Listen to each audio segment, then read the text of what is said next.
ma story d'hier, c'est une story qui n'était pas prévue du tout. C'est qu'en fait, en cherchant une photo, en cherchant une période, je suis retombée sur cette période-là et je me suis dit, en vrai, on partage beaucoup les réussites. Et dans mon cas, en tout cas, moi pour ma part, je partage soit ma vie simple, soit quelques-unes des réussites qu'on a pu rencontrer dans notre vie depuis que vous nous connaissez. Mais c'est vrai que les échecs, je vous en ai parlé 1 à 2 fois, mais pas tous. Et là, je me suis dit, en vrai, sur l'instant T, on se disait, on ne le dit à personne, c'est notre petit secret, une fois que ça aboutira, on pourra en parler, etc. En général, c'est notre mentalité. Mais déjà, ça date, il y a un moment déjà, ça n'a jamais abouti. Et puis, je pense que c'est juste de la prévention et de vous dire qu'au final, on a tous des échecs dans la vie. Et pourtant, là, c'était quand même de gros projets avec beaucoup d'argent. Et au final, ça tombe à l'eau. Et ça m'est arrivé 2 fois depuis que je suis à Dubaï. Bon, déjà, j'espère que vous allez bien. Je ne vous ai pas dit bonjour en vrai, mais j'espère que tout le monde va bien. Premièrement, merci. Franchement, c'est vrai que c'est des bons rappels, ça, de me dire que c'est que des choses qui sont éphémères dans tous les cas et que si Dieu m'a enlevé, il me donnera mieux. Et effectivement, vous savez qu'après, j'ai eu 3 échecs immobiliers au cours de ces 3 dernières années, on va dire. 2 à Dubaï et 1 en France. Et au final, je me dis qu'à chaque fois, derrière le mal, il y a toujours une raison et une cause. Et Dieu fait bien les choses. Je me rends compte des mois ou des semaines plus tard, mais au final, c'est vrai que je me dis, ah ouais, effectivement, ça aurait pu mal se passer ou il y aurait pu avoir tel souci ou autre. C'est à chaque fois des raisons qui sont différentes en plus. Mais là, en l'occurrence, j'ai répondu à certains de vos messages, mais il y en a certains que j'ai laissés sans réponse. Parce que quand vous me demandez le promoteur, j'ai pas le droit de le dire. Quand on a eu les inondations et que je vous ai parlé de certains promoteurs déjà, beaucoup d'entre vous m'ont dit quand même, attention, ils peuvent se retourner contre toi et t'attaquer, vu que je suis quelqu'un de public. Donc je ne prendrai pas le risque. Mais dans tous les cas, c'est un promoteur qui apparemment a déjà tout vendu et c'était qu'un seul et même projet, associé à une grosse marque de voiture. Mais ils n'ont pas fait d'autres projets pour l'instant. Enfin, du moins, tout est sold out. Du coup, je ne pense pas que vous irez vous jeter dans la gueule du loup ici.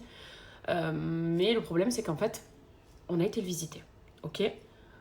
Après un premier échec en 2023 dont je vous avais parlé, mais bon, j'ai pas trop envie de revenir dessus. On avait des raisons différentes à ce moment-là. Là, on s'est dit, vas-y, on va se relever de cet échec-là. C'était une première maison de rêve à la base. On va retrouver quelque chose d'autre. On cherche. On tombe sur ce cluster, ce community, avec des villas, ascenseur, piscine à l'étage, 6 chambres, enfin, un truc de rêve en vrai. Et on nous a dit qu'on pouvait l'acheter encore sur plan, qu'il était temps d'éviter un petit peu les sommes trop... Vous savez, en fait, sur plan ici, c'est quand tu es un premier acheteur. Après, quand c'est une seconde main, forcément, le premier acheteur, il va prendre une plus-value sur toi, une marge. Donc nous, en gros, c'était l'idée d'éviter un peu cette plus-value. Donc on prend, ok, on achète. On va visiter, etc. Elle était en construction. Elle aurait dû être prête en mars dernier. C'est toujours pas le cas. Elle n'est même pas finie. Mais au final, on a été donc chez le promoteur. On a été reçu comme ça. On nous a un peu mis la pression pour acheter en nous disant que c'était la dernière unité. Donc si on passait à côté, on n'aurait plus rien d'autre. On s'est dit, vas-y, écoute, one life, maintenant ou jamais. On a déjà eu un échec. Peut-être que Dieu nous a donné cette opportunité pour qu'on se relève et qu'on soit plus heureux avec cette nouvelle maison. Je parle. En plus de ça, un contrat épais comme ça, que j'ai pas scrupuleusement lu malheureusement, et où justement déjà la première partie de la somme qu'on allait investir ne nous serait jamais restituée. Et ça, c'est ce que je garde en travers de la gorge, parce que c'est de l'argent perdu et c'est pas honnête en fait. Je trouve surtout que on a fait marche arrière à cause d'eux, parce qu'ils n'ont pas été honnêtes avec nous dès le départ, parce qu'il y avait des failles dans le contrat, des failles dans la maison, et ils ne nous l'ont pas dit. Ça veut dire que normalement, allez, vous savez que vous avez merdé de votre côté, rendez-nous notre argent. Ça ne s'est pas passé comme ça. Et c'est pour ça que franchement, quoi que vous achetiez partout dans le monde, pas qu'ici, partout dans le monde, où que vous soyez, lisez scrupuleusement les contrats. Il y a beaucoup de personnes honnêtes, mais il y a beaucoup de personnes malhonnêtes aussi. Et il faut trop faire attention, surtout quand c'est des gros montants. C'est quand même, ça représente beaucoup d'argent, c'est des gros investissements et ça peut nous mettre dedans ou tout simplement nous refaire plonger dans une déprime. Plein de choses autour, il y a plein de facteurs après qui font que, mais j'avais juste en fait envie de vous partager un échec qui moi personnellement m'a beaucoup peiné et m'avait beaucoup affecté à cette époque. Je m'en suis relevée grâce à Dieu, mais on fait tous des échecs, on a tous des échecs dans notre vie, on fait tous des erreurs et effectivement, tous vos rappels déjà m'ont été bénéfiques et je pense que ce qu'on n'a pas là dans l'instant T, c'est pour avoir mieux pour plus tard. Donc gardez-le en tête, c'est la petite... regardez, c'est vendredi, je vous ai dit j'y vais, mais vous n'êtes pas tous marseillais. Mais regardez, c'est vendredi c'est un jour saint. Et du coup, la bonne parole du jour, c'est de se dire que ce que Dieu nous retire de notre chemin, même si nous, sur l'instant T, on ne comprend pas et ça nous fait du mal, au final, c'est pour un bien. Et c'est pour beaucoup de bénéfices. Et moi, je m'en suis rendu compte au final. Donc voilà. Vous savez ce que Chanel a sorti ? Ces patchs hydratants sous les yeux pour illuminer les yeux et lifter aussi. Regardez ce que j'ai trouvé, des galettes des rois au Nutella. C'est pas la folie. Si vous n'avez toujours pas à la maison votre shampooineuse Dustgo, c'est le moment ou jamais. C'est une shampooineuse du coup qui va nettoyer avec de l'eau propre et avec des brosses ultra performantes, aspirer du coup l'eau et la saleté, venir la déposer dans cette cuve là qui est destinée à de l'eau sale, vous la videz, aussi simple, et emballer, c'est peser. Donc c'est super simple d'utilisation, mais surtout super efficace. Je vous ai montré plus d'une fois des démonstrations, qu'il s'agisse de chez ma mère, dans mes précédentes maisons aussi, et ça va me permettre de pouvoir nettoyer mes chaises, mon tapis, mon canapé, mes matelas, tête de lit, tous vos tissus en général que vous avez à la maison, vous pourrez les nettoyer directement avec. Et même quand il y a des accidents d'enfants, par exemple de nuit, un coup de frottage, on aspire l'eau et ce qui reste, les résidus qu'il y a sur le matelas.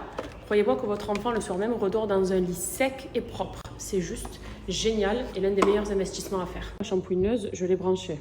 Pour l'allumer, c'est très simple. Vous avez un bouton ici. Ça va. Vous voyez, pour mettre du liquide, en sachant que dans mon eau propre, du coup, j'ai des petites pastilles qui sont fournies avec. Ok, donc vous allez frotter, admettons, le tapis. Et ensuite, en penchant, il y a une option d'aspiration qui vient automatiquement s'activer et on va récolter toute l'eau sale avec la saleté.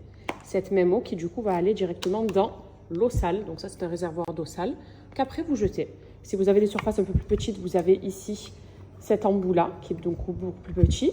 Sinon, vous avez le grand embout qui est très pratique pour les tapis, par exemple, et les canapés. Ça peut très bien convenir pour les chaises. Au niveau de l'utilisation, c'est super facile. Je vous ai montré déjà plus d'une fois. Vous venez allumer votre shampooineuse. Vous allez venir asperger comme je suis en train de le faire. Donc vous pressez et il y a l'eau qui va sortir directement sur soit votre tapis, soit votre canapé. Vous venez frotter avec la brosse que je vous ai montrée. Et ensuite, l'étape la plus satisfaisante, on pivote. Et là, il y a l'aspiration. Donc moi, mon tapis est neuf, du coup, il est encore propre. Mais on peut quand même remarquer que c'est légèrement gris. Donc il y a de la saleté quand même qui est venue. Et là, j'ai un tapis qui est parfaitement nickel. Je vous montre aussi sur mon canapé, l'ancien canapé que j'avais. Regardez, on a une tache ici, donc une belle tache quand même incrustée. Je viens frotter. Donc tout s'en va. Il y a la petite pastille à l'intérieur qui fait aussi son travail de nettoyage. Et là, on vient aspirer et le canapé est comme neuf. C'est-à-dire que si vous avez des taches sur vos canapés avec les enfants, des taches sur vos chaises, sur vos tapis ou sur vos lits, tout partira en quelques minutes. C'est propre et c'est sec. C'est trop satisfaisant. Ce soir, on est chez Maëva. Regardez le festin qu'elle nous a fait. C'est qui se met là? Mon rôti, il est trop cuit. Mais moi, je suis contente parce que je le mange bien cuit. Ouais. Donc moi, ça m'arrange. Elle a fait la bonne salade de tomates, bonne pomme de terre, des asperges. On va se régaler. J'en peux plus. Je la cherche. Où elle est? Voilà. Et voilà, suivez les gâteaux. Suivez les gâteaux et on va tomber sur Cam. Allô? Ça y est, les placards, les gâteaux, tu t'arrêtes pas? Bah, ça donne envie en plus. Hein. Quoi? Tu m'as dit quoi, Cam? Menteuse. Menteuse. Putain, en tout cas, ça donne envie.